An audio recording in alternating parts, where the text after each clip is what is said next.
Assalamualaikum warahmatullahi wabarakatuh.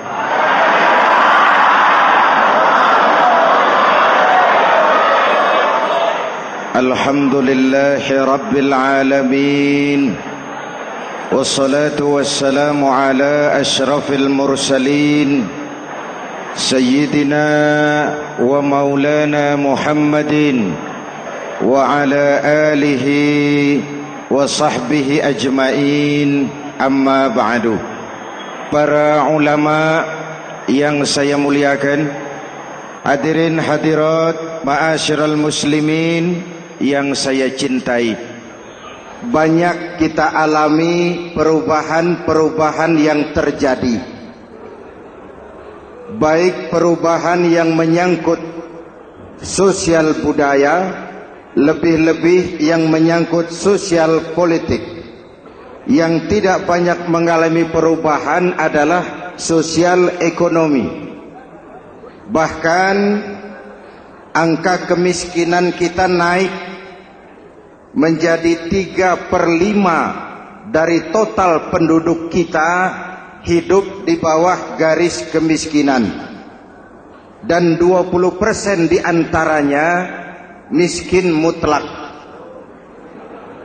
Perubahan-perubahan yang terjadi menyadarkan kita kepada kebenaran Al-Quran ketika Allah menyatakan wa tilkal ayyamu nudawiluha bainan nas. Hari itu kami putar di antara manusia. Ada saat datang, ada waktu pergi. Ada hari lahir, ada saat kembali, ada waktu dilantik, ada saat menyerahkan jabatan. Hari kami putar di antara manusia dan hidup cuma sekadar menunggu giliran. Soalnya kemudian di tengah perubahan-perubahan yang terjadi begitu cepat, what must we do now?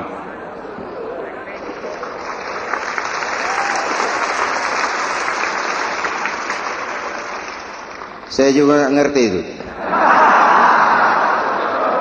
Yang penting kan penampilan. Saudara-saudara kaum muslimin di seluruh tanah air, jadi pemimpin adalah pelayan bagi orang yang dipimpinnya. Okelah, perbaikan ekonomi, pembukaan lapangan kerja baru kita serahkan kepada pemerintah, karena kita percaya mereka orang-orang terpilih belaka yang dipilih dengan kepercayaan akan mampu membawa rakyat keluar dari kesulitan. Amin. Tugas kita sekarang di zaman susah meluruskan akidah. Jangan sampai mbah dukun yang naik ke permukaan. Betul? Islam misinya yang pertama membebaskan manusia dari kemusyrikan. 13 tahun Rasul berjuang di Makkah, menanamkan akidah, meluruskan keyakinan, membentuk iman. 13 tahun membebaskan manusia dari belenggu kemusyrikan. 13 tahun menanamkan la ilaha illallah Muhammadur Rasul dengan seluruh konsekuensinya. Kalau saya yakin tidak ada Tuhan selain Allah, saya tidak akan minta tolong kecuali hanya kepada Allah. Saya tidak akan pernah takut kecuali hanya kepada Allah. Saya tidak akan menggantungkan hidup kecuali hanya kepada Allah. Saya tidak akan minta rizki kecuali hanya kepada Allah. Saya tidak akan melarikan persoalan kecuali hanya kepada Allah. Kalau konsekuen dengan keyakinan ini, Mbah Dukun nggak dapat tempat.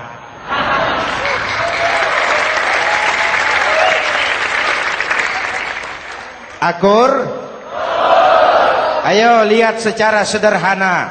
saya sandaran di tiang, tiangnya ambruk, sayanya jatuh. Saya sandaran di tembok, temboknya runtuh, saya juga runtuh. Saya sandaran kepada orang kaya, dia jatuh miskin, saya bangkrut. Saya sandaran kepada jenderal, dia pensiun, saya selesai. Tapi kalau saya sandaran hanya kepada Allah, Allah tidak akan pernah miskin, Allah tidak akan pernah lumpuh, Allah tidak akan pernah terpuruk, dan Allah tidak akan pernah berkurang kekuasaannya.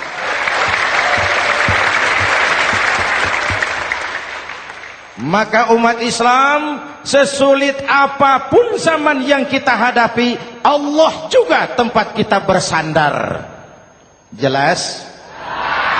Selama ini kita iman dalam ucapan, tapi sekuler dalam perbuatan.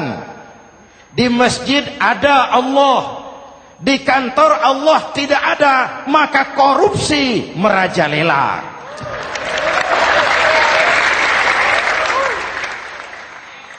Di masjid ada Allah, di pasar Allah tidak ada, maka timbangan tetap curang.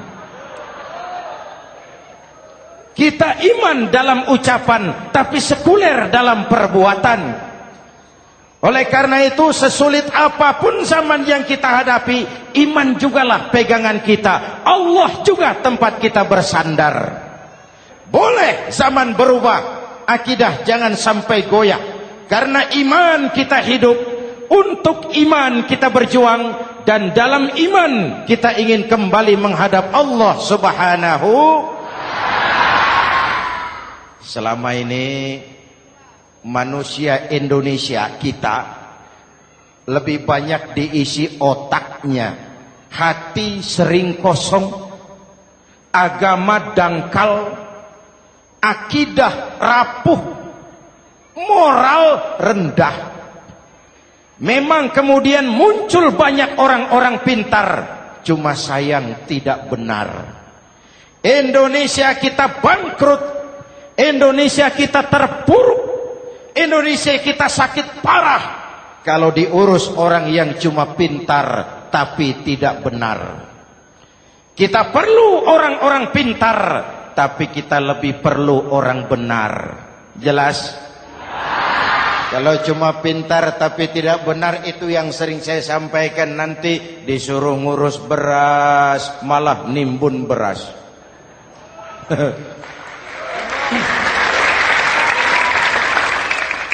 Disuruh ngurus laut malah jadi bajak laut.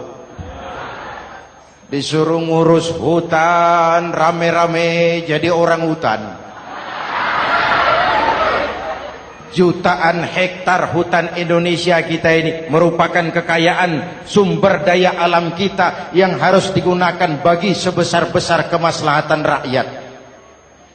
Yang disuruh ngurus hukum malah bikin hukum seperti pisau, tajam ke bawah, tumpul ke atas.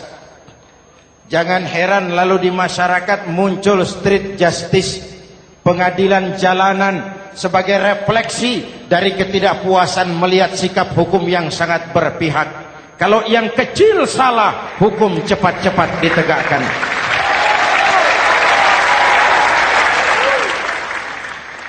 Lihat saja sekarang ini kalau orang terkenal, banyak uang, punya masalah, antri yang bela. Betul?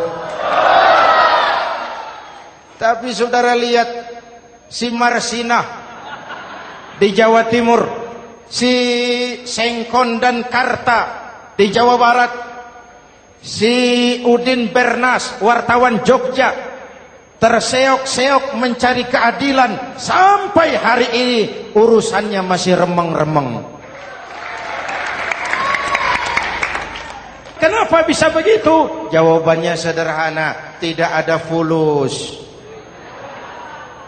Ada fulus mulus, tidak ada fulus manfus. Betul? Jangan sampai para penegak hukum kita terjebak pada lagu baru, maju tak gentar, membela yang bayar. Biar bertentangan dengan nurani, biar bertentangan dengan public opini, biar bertentangan dengan rasa keadilan. Siapa yang bayar, itulah majikan. Mau benar atau salah, belain terus. Kalau seperti inilah hukum kita, mafioso keadilan akan tetap gentayangan. Hadirin yang saya hormati, 13 tahun beliau berjuang di Mekah, meluruskan keyakinan, memantapkan akidah, meneguhkan iman. Dari situ segalanya dimulai, dan ke situ segalanya akan menuju. Intan paling mahal, mutiara paling berharga, tidak lain adalah nilai-nilai keimanan. Kalau itu sudah tergadai, apalagi yang bisa kita banggakan dalam kehidupan ini? Kita merasa harta kita berharga, belum ada artinya ketimbang iman. Kedudukan kita punya nilai pun belum ada artinya ketimbang dengan nilai-nilai keimanan. Itu intan paling mahal, itu mutiara paling berharga. Harta baru ada manfaatnya kalau dilandasi dengan iman. Jabatan dan kedudukan baru terasa gunanya kalau dilandasi dengan keimanan. Kalau jabatan lepas dari iman, yang akan lahir Fir'aun baru. Jelas? Kalau harta terlepas dari iman, yang akan muncul adalah konglomerat Korun. Kalau ilmu pengetahuan terlepas dari nilai dasar keimanan, maka yang akan muncul adalah ilmuwan pelacur yang menyalahkan yang benar, membenarkan yang salah untuk kepentingan pribadi. Dan kondisi seperti itu tidak akan membuat kita makin sehat. Oleh karena itu, pada kesempatan ini, pesan pertama saya, menghadapi zaman susah, tetap jaga akidah. Tetap pelihara keyakinan. Kesulitan bukan untuk ditakuti, untuk diatasi. Hidup adalah kerja keras, bukan keajaiban. Perubahan tidak akan datang hanya dengan simsalabim abragadabra. Perubahan tidak akan muncul hanya dengan berandai-andai. Perubahan tidak akan turun dari langit seperti turunnya embun di waktu malam. Perubahan adalah kerja keras. Sehingga Al-Quran membimbing kita, innallaha la yughayyiru ma biqaumin hatta yughayyiru ma bi anfusihim. Allah tidak akan mengubah keadaan suatu bangsa kalau mereka tidak mau mengubah apa yang ada di dalam diri mereka. Yang ada di dalam diri itu rule of thinking, state of mind, cara kita berpikir, cara kita memandang kehidupan, cara kita mengatasi persoalan. Hadirin yang saya hormati, inilah iman. Berangkat dari ini kita menyadari, ini ujian buat kita rakyat. Dan kita rakyat Indonesia ini kalau sama susah sih sudah kenyang. Ya Pak? Ya Pak? Kita ini sebagai bangsa mengalami apa yang disebut oleh Bung Karno up and down. Naik, turun, timbul, tenggelam, pasang, surut. 350 tahun dijajah oleh Belanda, kita susah. Berangkat Belanda, masuk Jepang, susah lagi. Pergi Jepang, datang nikah, susah lagi. Lalu kita merdeka, dirongrong oleh berbagai pemberontakan, susah lagi. Makan bulgur, antri minyak. Lalu PKI berontak, susah lagi. Muncul orde baru, lama-lama susah lagi. Orde baru selesai, naik reformasi, mulai repot nasi, susah lagi.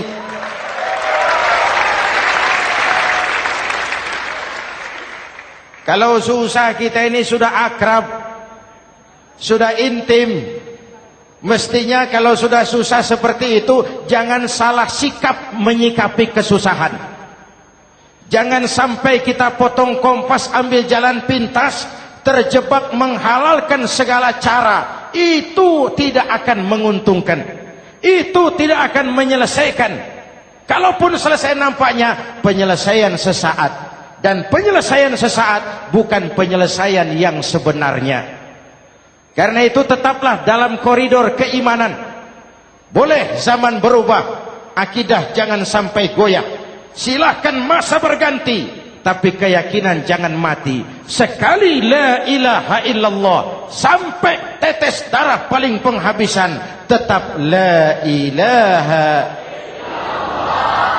Sanggup? 3 orang. Sanggup? 21. Sanggup? Kalau sanggup kita harus konsekuen. Saudara-saudara di seluruh tanah air, misi yang kedua dari Islam setelah membebaskan manusia dari kemusyrikan, membebaskan manusia dari ras diskriminasi, mengikat manusia dengan tali akidah. Sebelum Islam datang, manusia dibedakan oleh warna kulit, manusia dibedakan oleh faktor keturunan, manusia dibedakan oleh faktor harta dan benda. Adalah Rasul yang mengajarkan, innallaha la yanzuru ila suwarikum wala ila amwalikum walakin yanzuru ila qulubikum wa a'malikum. Allah tidak melihat potonganmu, Allah tidak melihat hartamu. Yang Allah lihat itu adalah hatimu dan amal perbuatanmu. Jauh sebelum Amerika teriak-teriak membanggakan apa yang mereka sebut sebagai Declaration of Independence, Nabi sudah mengajarkan kepada kita semua, An-nas kulluhum li Adam wa Adam min turab la fadla li Arabiyyin ala ujamiyyin illa bittaqwa. Seluruh manusia berasal dari Adam. Adam diciptakan dari tanah. Tidak ada kelebihan Arab dengan yang bukan Arab kecuali takwanya. Jauh sebelum Amerika mencanangkan bahwa semua manusia dilahirkan sama, that all men are created equal. Jauh sebelum itu Islam sudah membebaskan manusia dari ras diskriminasi. Apa dalam konteks kekinian menghadapi zaman susah tetap jaga kerukunan? Ya Pak, ya Bu, oi Bu, menghadapi zaman susah tetap jaga kerukunan, baik antar umat seagama, antar umat beragama, maupun antar umat beragama dengan pemerintah. Menjaga kerukunan, jangan saling sikat sikut di antara kita. Sebab kalau sudah rukun, saya ajak berhitung, 1 ditambah 1 sama dengan, itu matematika namanya, hasilnya pasti.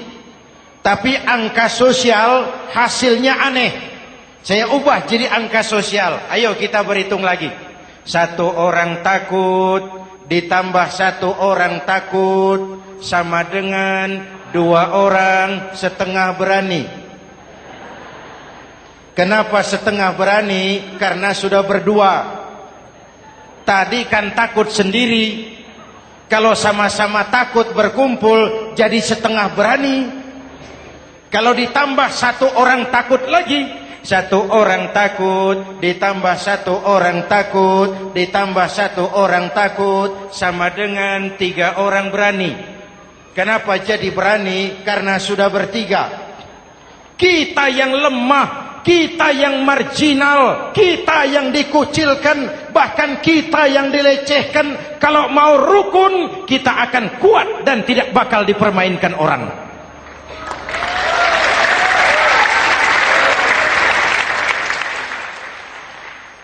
Tapi kalau rukunnya yang satu mau menikam yang lain, saya ajak berhitung lagi. Yuk berhitung yuk. 1 ekor ayam ditambah 1 ekor musang sama dengan 1 ekor musang. Kemana ayamnya? Dimakan musang. Betul nggak nih hitungan? Ayo kita hitung lagi. 1 ekor ayam ditambah 1 ekor musang sama dengan 1 ekor musang. Kemana ayamnya? Dimakan musang. Jadi kalau kita suka kumpul dengan orang yang mau makan kita, selesailah kita.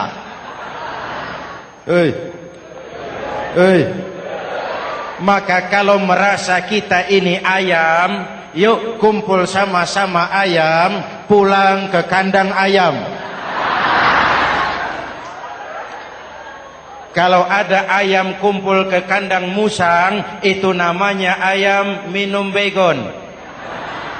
Jelas? Menjaga kerukunan. Pertama, antar umat seagama, sesama muslim harus saling menjaga, harus saling memelihara. Baik dia muslim yang jadi kapolri, baik dia muslim yang jadi kasat, baik dia muslim yang jadi pengusaha, baik dia muslim yang jadi petani, nelayan, guru, semua komit menjaga semangat kebersamaan, rukun antar umat seagama. Jelas? Jelas? Hadirin yang saya hormati, atas dasar itu saya ingatkan kembali, kita semua ingin persoalan terorisme dilepaskan kaitannya dari agama manapun.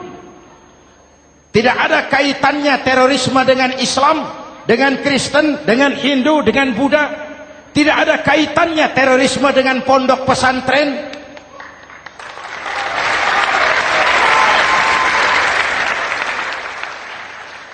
Jangan sampai pesantren jadi kambing hitam. Karena sejak zaman penjajahan, pesantren sudah terbukti memberikan kontribusi bagi perjuangan memerdekakan rakyat Indonesia.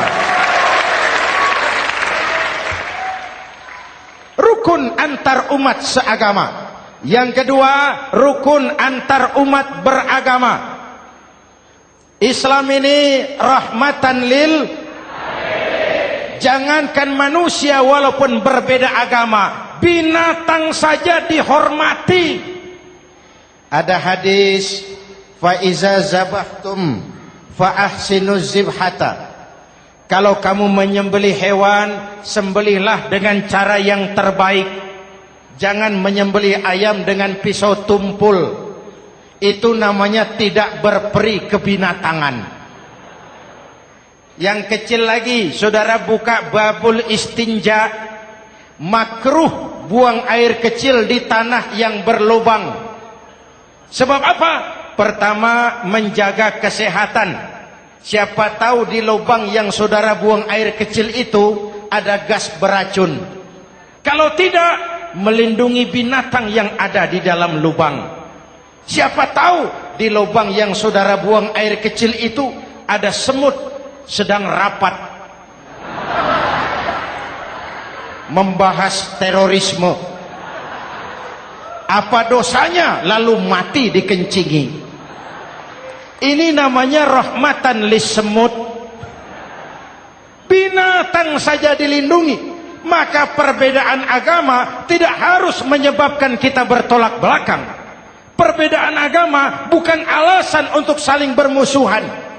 Apalagi kita sudah menyadari tentang kemajemukan kita, tentang kebinekaan kita, tentang keragaman kita.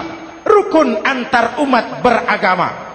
Saling menghormati, saling menghargai, tapi tetap dalam batas lakum dinukum. Lalu rukun antar umat beragama dengan pemerintah.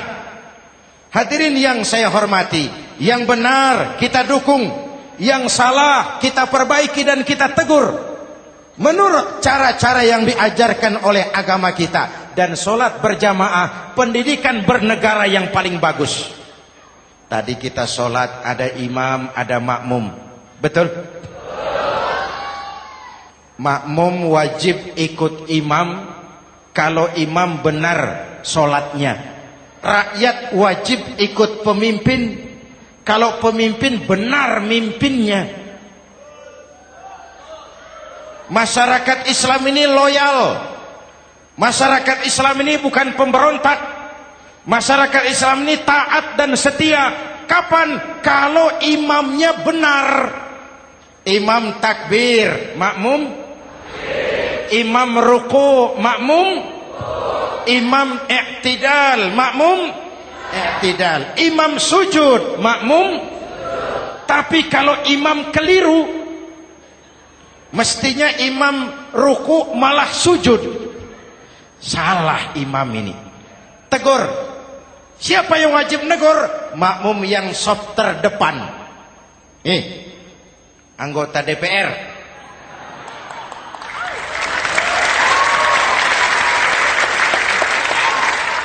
Ini wakil-wakil makmum ini, saf di depan ini. Kalau imam keliru, mereka paling tahu. Ngomong, tegur. Bagaimana negurnya? Ada aturan main. Mestinya ruku, imam sujud. Salah ini imam. Subhanallah. Kan begitu negurnya. Betul? Tidak boleh juga imam keliru, makmum emosi. Main pegang. Woi, makmum salah. Hoi, hoi. Kacau sholat. Betul? Anggota dewan ini, saf di depan. Itu kalau imam keliru. Satu saat imam buang angin. Namanya manusia bisa buang angin toh. Apa makmum lalu berkata, demi kesetiaan saya kepada imam, imam buang angin, saya lebih keras lagi. Itu namanya fanatisme buta, loyalitas yang goblok. Imam buang angin, minggir. Iyyaka na'budu wa iyyaka nasta'in. Sampai situ imam buang angin, minggir imam. Lalu saf yang di depan maju. Tidak usah bikin sholat baru, teruskan pekerjaan imam. Ihdinas siratal mustaqim. Teruskan.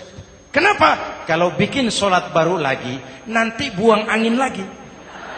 Bikin lagi sholat. Kapan selesainya sholat? Kapan selesainya membangun negara ini? Yang penting imam tahu diri, buang angin, minggir.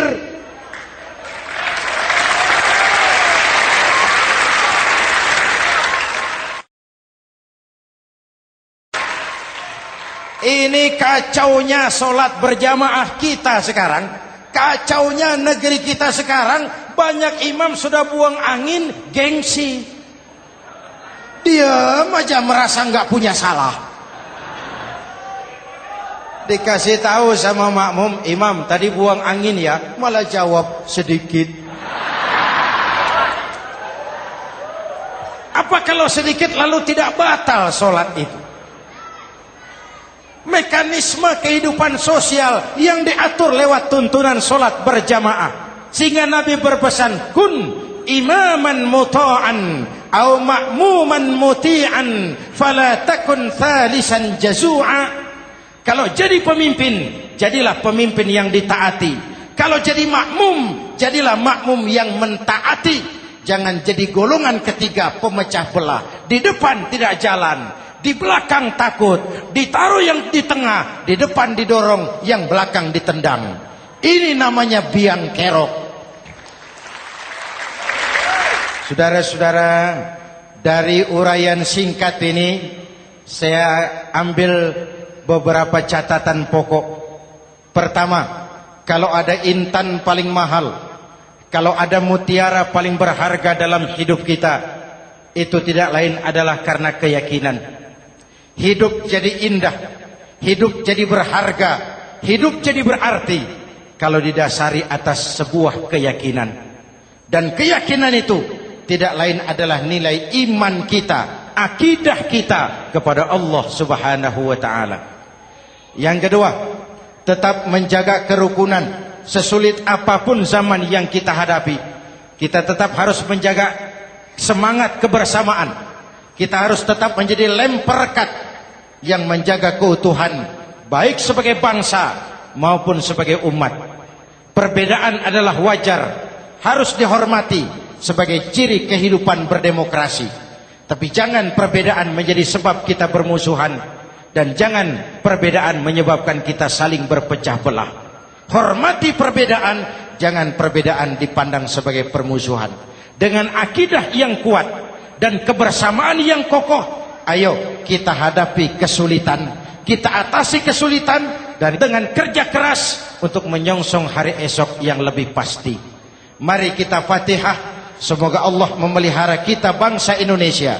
Ala hadhihi niyah wa ila hadratin Nabi. Al-Fatihah.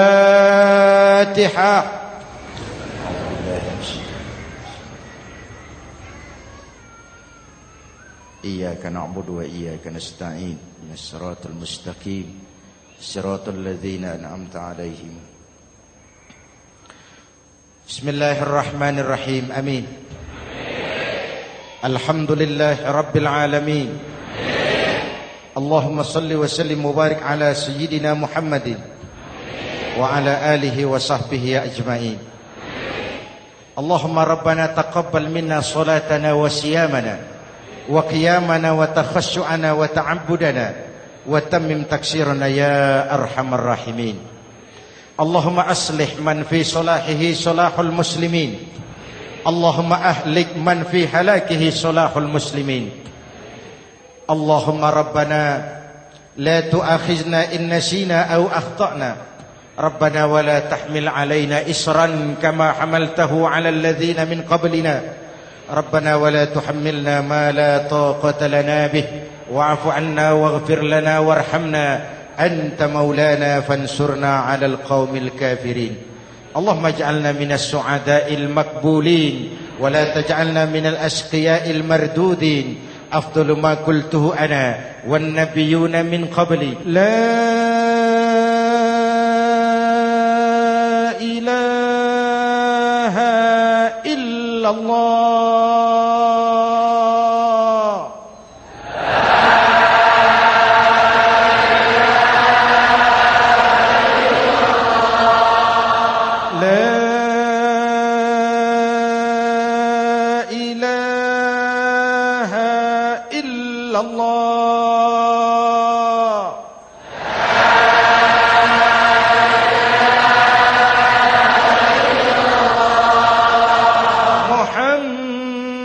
Muhammadur Rasulullah.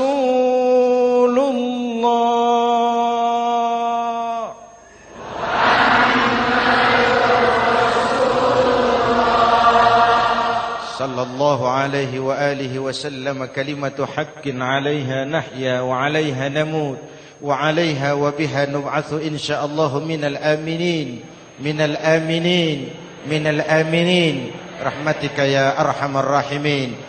Sallallahu ala sayyidina Muhammad wa ala alihi wa sahbihi ajma'in. Ana rabbika rabbil izzati amma yasifun. Salamun alal mursalin. Walhamdulillah rabbil alamin. Jumpa lagi di lain kesempatan insyaallah. Wassalamualaikum warahmatullahi wabarakatuh.